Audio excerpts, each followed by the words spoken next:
আওয়ামী লীগ নির্বাচনে আসবে কি আসবে না, আওয়ামী লীগ পলিটিক্যালি ফাংশন করবে কি করবে না, এই আলাপ আলোচনা অনেক পরে। আগে খুনি হাসিনার বিচার নিশ্চিত করতে হবে, আগে ওবায়দুল কাদেরের বিচার নিশ্চিত করতে হবে, আগে আসাদুজ্জামান খান কামালের বিচার নিশ্চিত করতে হবে, আওয়ামী লীগের কমিটির লিস্ট ধরে বিচার নিশ্চিত করতে হবে, যারা বাক স্বাধীনতা হরণ করেছে তাদের বিচার নিশ্চিত করতে হবে, তারা জুলুম কায়েম করেছে তাদের বিচার নিশ্চিত করতে হবে। আগে তাদের বিচার নিশ্চিত করা হবে, তারপরে ওই আলোচনা আসবে যে আওয়ামী লীগ পলিটিক্যালি ফাংশন করবে কি করবে না। বিচারের পূর্বে যারা আওয়ামী লীগকে রাজনীতিতে দেখতে চান, আমরা স্পষ্টভাবে বলতে চাই, আপনারা যারা জুলাই গণঅভ্যুত্থানে আমাদেরকে দেখেছেন, আমাদের হারানোর কিছুই নাই, ছাত্র জনতার হারানোর কিছুই নাই। স্পষ্টভাবে বলতে চাই, নির্বাচনে আওয়ামী লীগ আসবে কি আসবে না সেই আলাপ বাদ দিয়ে আওয়ামী লীগের বিচার নিশ্চিতের জন্য প্রত্যেকটি রাজনৈতিক দল থেকে আপনারা আলাপ তুলুন।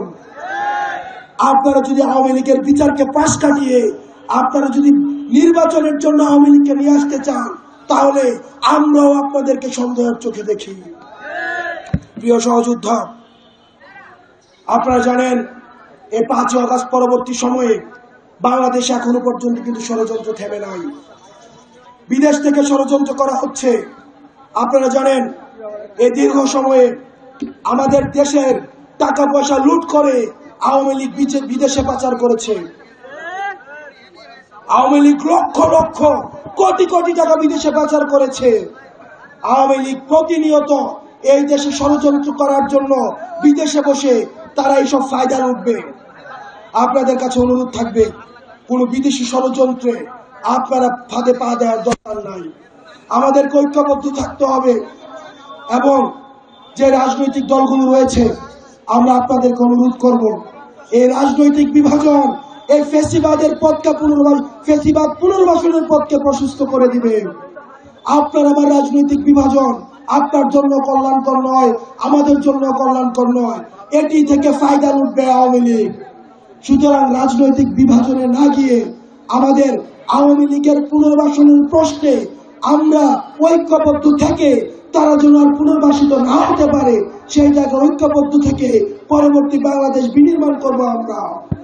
প্রিয় সহযোদ্ধা, আপনারা জানেন চুয়াডাঙ্গাতে আপনাদের গর্ব করার মতো সন্তান এই চুয়াডাঙ্গা আপনাদেরকে দিয়েছে। আমরা যখন ইউনিভার্সিটিতে ফার্স্ট ইয়ারে পড়তে দেখেছি, মানুষ যখন ভয়ে কথা বলতো না, মানুষ যখন কায়দা করে বেঁচে থাকতো, ঠিক সেই সময় দেখেছি আপনাদের চুয়াডাঙ্গার আমলডাঙ্গার সন্তান মোল্লা এহসান ভাই ঠিক তখনও এই ফ্যাসিবাদের চোখে চোখ রেখে কথা বলতো। আপনাদের এই চুয়াডাঙ্গাতে মোল্লা এহসান ভাইয়ের মতো আপনাদের গর্ব করার মতো সন্তান রয়েছে। আমরা তার পিছনে পিছনে আমরা রাজনীতি করেছি, তার ন্যারেটিভের পিছনে পিছনে আমরা বাস্তবায়ন করার জন্য আমরা রাজনীতি করেছি। আপনাদের পাশে কুষ্টিয়াতে রয়েছে আমাদের বাঘিনী, আমাদের ডিবিতে যাকে ধরে নিয়ে যাওয়া হয়েছিল, আওয়ামী লীগের চোখে চোখ রেখে সব সময় এই ফ্যাসিবাদীর পুরো আমলে যে লড়াই করে গিয়েছে আমাদের নুসরাত তাবাসসুম। এই চুয়াডাঙ্গা আপনাদেরকে গর্ব করার মতো সন্তান দিয়েছে।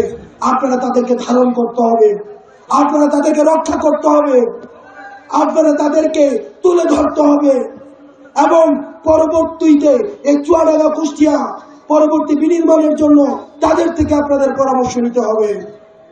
প্রিয় চুয়াডাঙ্গাবাসী, আপনাদের শিক্ষার্থীদেরকে ঐক্যবদ্ধ থাকতে হবে। বিভিন্ন ষড়যন্ত্র হচ্ছে চারিদিকে, আপনারা দেখেছেন গতকাল ঢাকায় ষড়যন্ত্র হয়েছে। আপনারা শিক্ষার্থীরা যদি বিভক্ত হন, আপনাদের কাছে প্রশ্ন রাখতে চাই, আমাদের বিভক্তিতে কাদের লাভ? আমাদের এই বিভক্তিতে কাদের লাভ? এই ফ্যাসিবাদী আওয়ামী লীগের লাভ। আমরা যখন বিভক্ত হব তাদের পুনর্বাসনের পথ খুলে যাবে।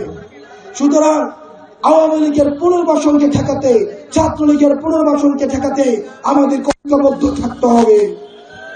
প্রিয় দেশবাসী, আমরা একটা 24 পরবর্তীতে আমাদের অতীতের যে ধরনের ভাবাদর্শিক যে সংঘর্ষগুলো রয়েছে সেগুলিকে পাশ কাটিয়ে আমরা একটি সার্ভিস ওরিয়েন্টেড বাংলাদেশ দেখতে চাই।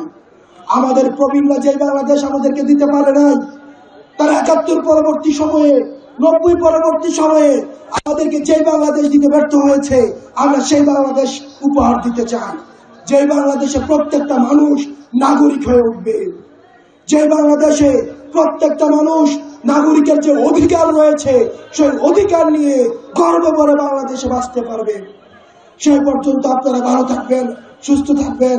আমরা যেন একটি ২৪ পরবর্তী একটি আদর্শ বাংলাদেশ গড়তে পারি, সার্ভিস ওরিয়েন্টেড বাংলাদেশ গড়তে পারি এবং সেখানে সবার অংশগ্রহণ কাম্য।